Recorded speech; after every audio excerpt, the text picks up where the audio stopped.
Man, this should look like...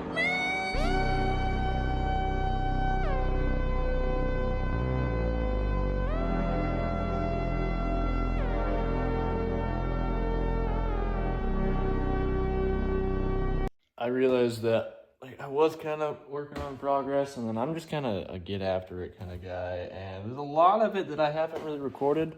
I do have some content filmed, but there's gonna be a ton of it missing. So I'm just gonna do another updated walk around. I keep getting told I need to keep doing YouTube, but I'm a slacker, I guess, in some parts. I'll start in the rear on the bed because I've been doing a ton of work on the bed. As you can tell, there's something missing on the driver's side. There's no fuel doors. It's a little weird.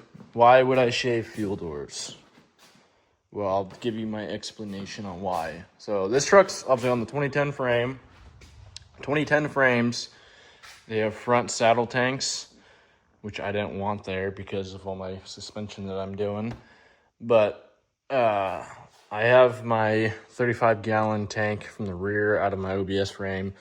It's going to be put up in here. Right there is normally a spare tire mount. I cut that all out. I still need to do a little more work.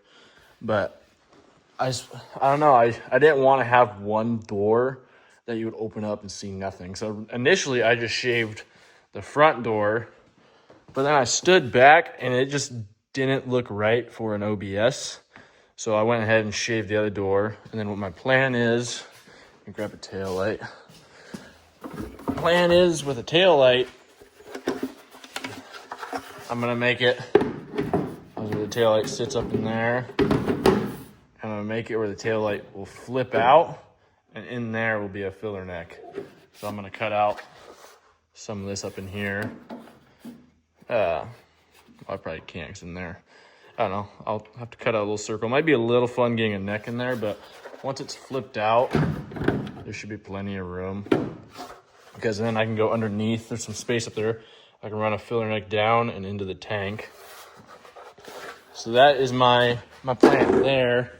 I think it's just something that one of those things that not a lot of people will notice, but the people that will appreciate. Along, as you may see, I got a roll pan on it. I've had this roll pan on my truck before, but I never molded it, and it feels like shit, blah, blah, blah. It's not the best roll pan, but I do kind of like that it doesn't have a license plate little spot. Some people might find that inconvenient. This is a show truck. I already have a couple holes where I used to have just riveted my plates, but I'll put some pop rivets. That way it shows I can take it on and off because I think it looks super slick just without it. I haven't decided yet if I'm going to run a tailgate panel or not. I probably will just because I love the way these trucks look with tailgate panels. But another thing that I'm doing along with that being molded, this shaved, these stake pockets. I still need to bodywork this one a little bit, and then all the other ones I haven't welded in yet.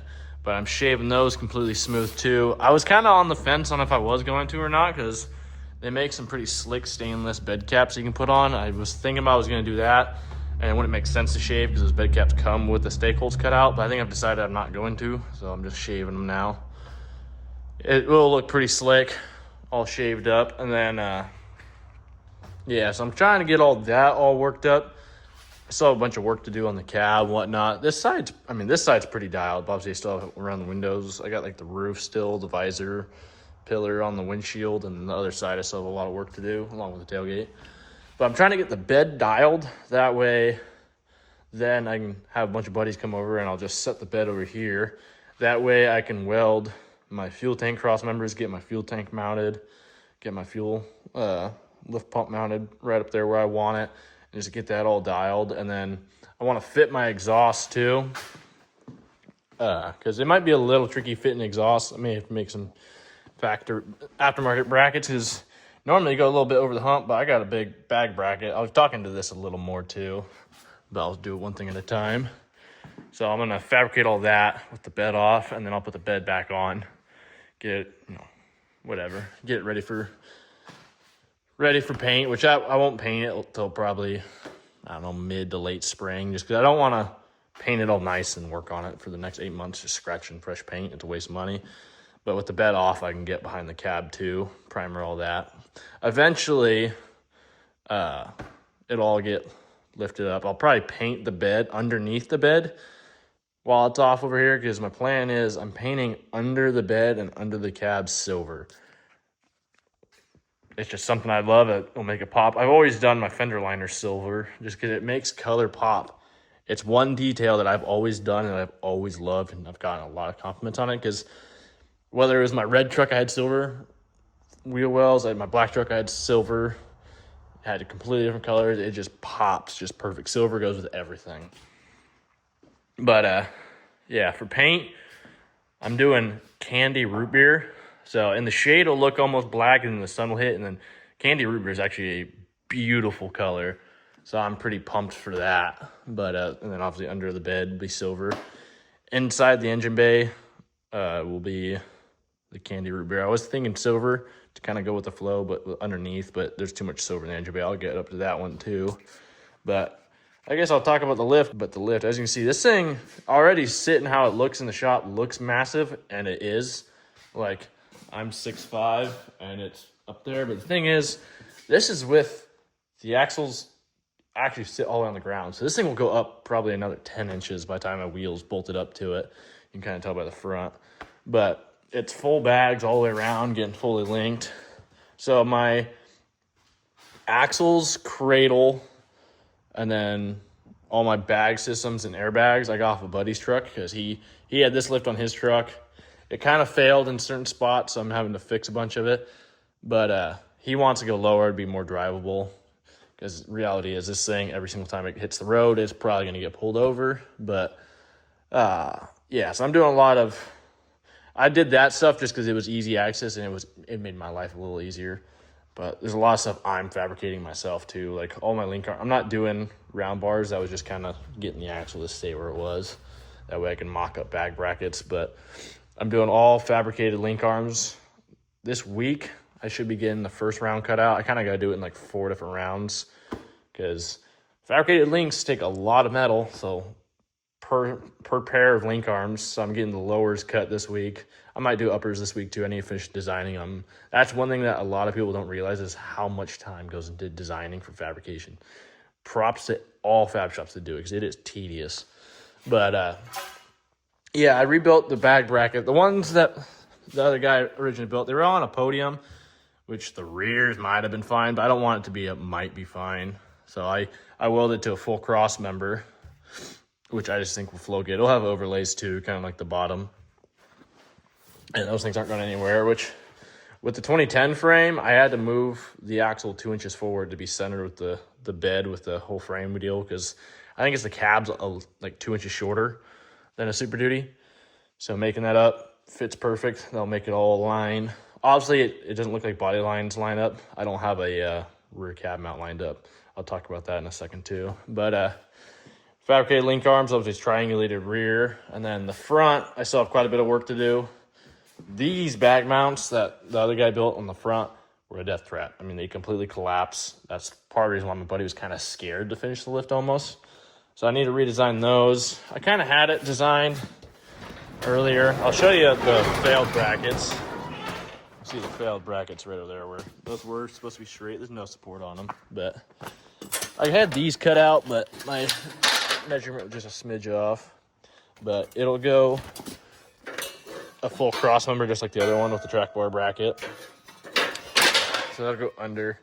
I need to design that before I can build my link arms. That way I'm, get proper measurements off where my link arm lands. And then another thing about this lift that was horrendous is the track bar angle. For this truck being as big as it is, it comes out to like mid-20s for lift. That track bar angle is way too low.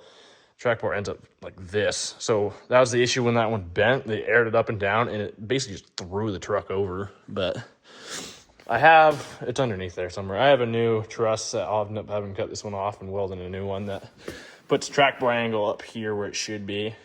But and then obviously their track bracket on the frame, I didn't even grab that because I'm redesigning it. It was super high up too. So when I do the cross member, the lower two, they'll fix the track bar angle, make it more proper for a full bag setup. And then obviously link arms, it's all parallel front, so it might have a little side shift in the front between air and down. It won't be enough to really matter. You set your angles right, you're fine. But yeah, like I said, I still got this side's mostly primed. I got to finish that pillar a little bit. I need to pull the visor off, body work that a little bit. Whole roof isn't stripped yet. I need to do that. One thing I'm almost thinking about doing is some of those like custom paint jobs on the roof that a lot of people do, which obviously it wouldn't really make sense on this thing just because it's so big, no one's ever gonna see it. But certain angles, if you are able to see it, it's just some of those details that would be. But who knows? Maybe I'll do it. Maybe I won't. This side I haven't really. Bed I've body worked and paint and primed, but this side I'm still body working a bunch. This truck really does not need a whole lot. Like, not at all. It's just a bunch of little door dings all over the place. This fender I got done. I still got to cut brackets off. Like, this coil bucket I got to get off. I got the other one off. These things there's so many rivets all over the place. Same with those radius arm brackets. Got to get those off. Then other than that, we're fully clean of brackets. And then one of the things that a lot of people are asking about is the 2010 frames, how they dip down. Like, how am I going to fit an OBS bumper and it's going to stick out so far? Once I get the thing back on its own weight and not on a jack stand, I'm taking a Sawzall, and right at the bend, I'm cutting down and straightening out, and it'll completely fix that situation. But motor-wise, it's going to have a whole lot done to it. Once I get it back on its weight, the motor's actually coming out. It's already kind of spicy as it kind of looks, but I'm fully building the motor. As I want to get away, it'll be in that corner. I got a 7.3 to tear apart for my tow rig out there, but blue head gasket on it, so that'll be in there. Maybe you'll see we'll see that in the background if I continue recording like I should.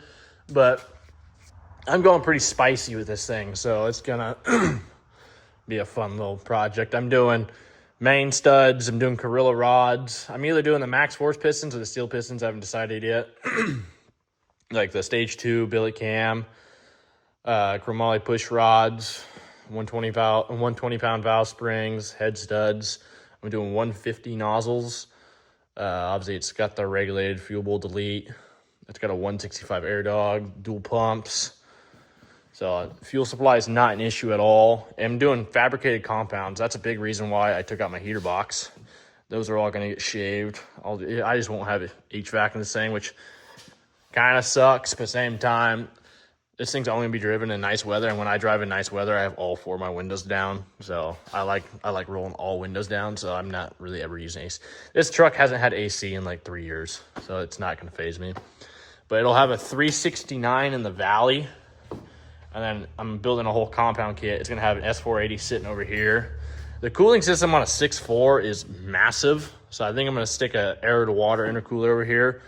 All my batteries are going to be relocated to the bed. I'm doing a cool bed setup. I'll kind of talk into that a little bit, but so yeah, that'll be a big project. Then I got to get a built 5R110. I'd love to throw a ZF6 behind it, but people want way too much for them, and for how much like ZF6s aren't very good for holding power, I'd rather just get a wicked 5R110.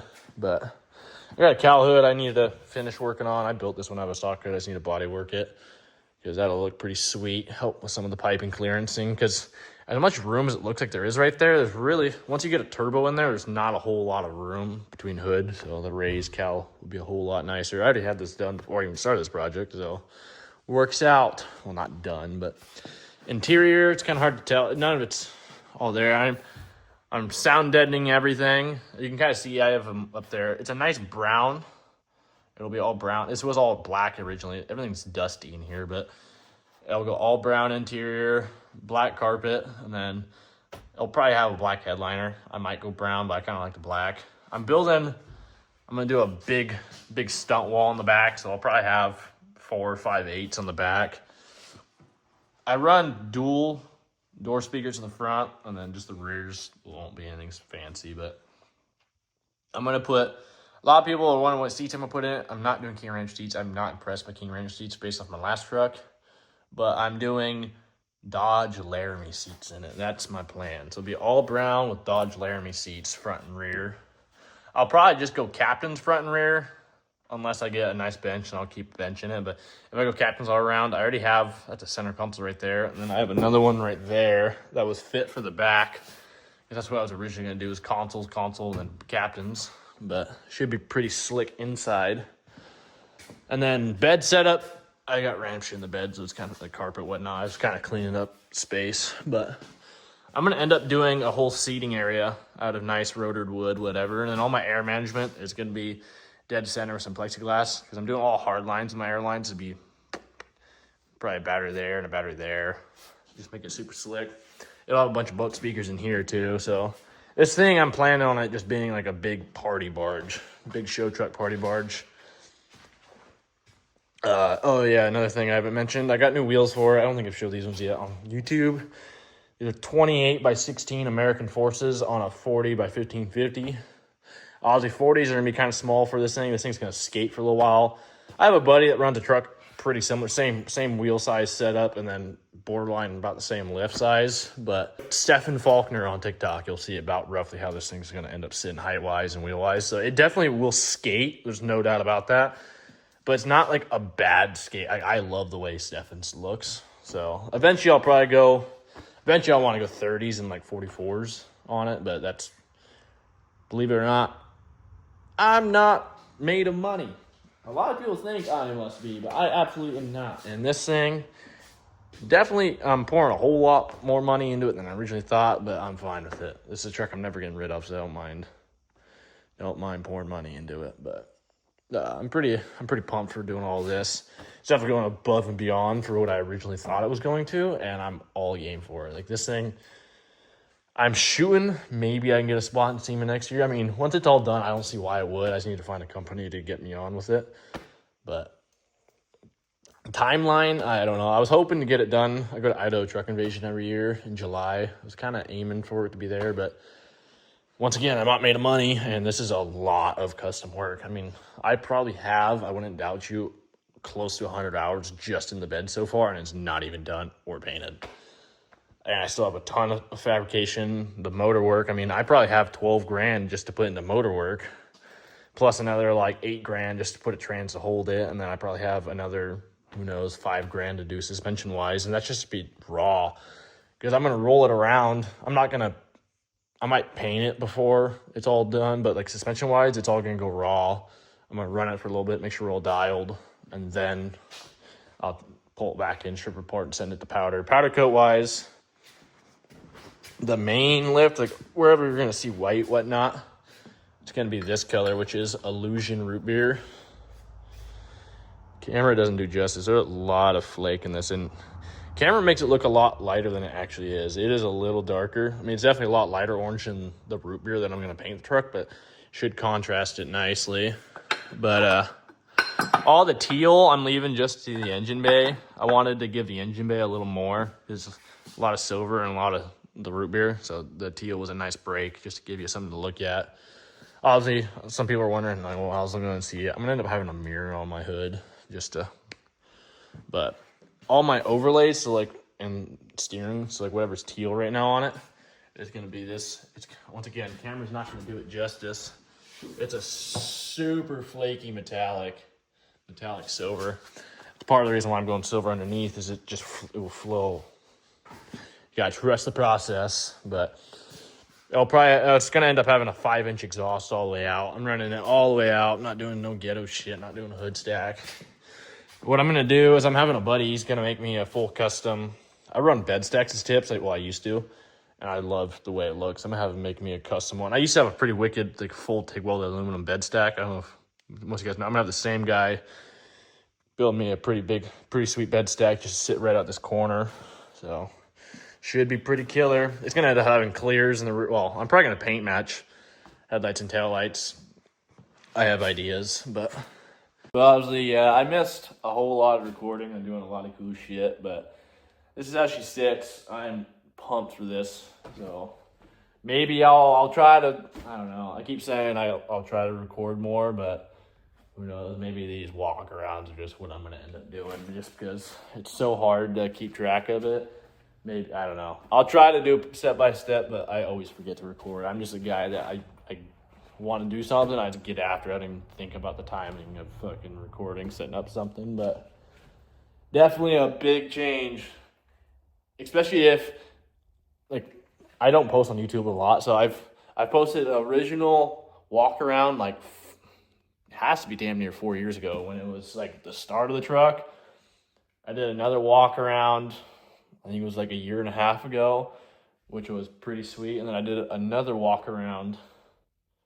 Well, I did the first part one of this. So now here's another walk around of where we're at now. It's kind of crazy on how much I've actually changed this truck in like 4 or 5 years. I mean, this truck was bone stock like 4.5 years ago, maybe 5 years now, which is pretty wild that I was just a sophomore in high school with this thing bone stock. Now I'm 20. Building my dream truck. It's definitely a cool thing to see.